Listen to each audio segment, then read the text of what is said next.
Step 1. Open the box, remove all components, and lay them out in an organized manner. Step 2. Pre-assemble washers onto bolts in sequence. Step 3. According to the video, align the base at the same position with the brackets, maintaining hole registration. Secure with pre-assembled bolts, and be sure not to tighten them too much. Step 4. Insert the rubber pad into the bottom of the base plate.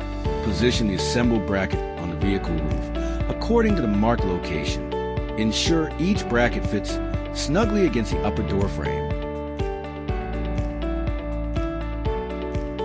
Step 5. Repeat the previous steps to install all 4 brackets.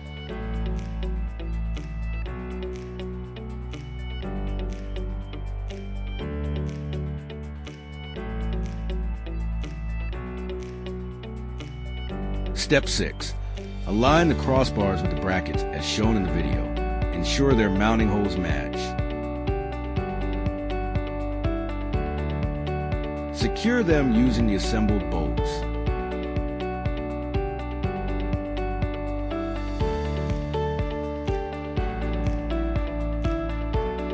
Step 7. Tighten and fix the bolts on both sides of brackets. Finally, plug the holes at both ends.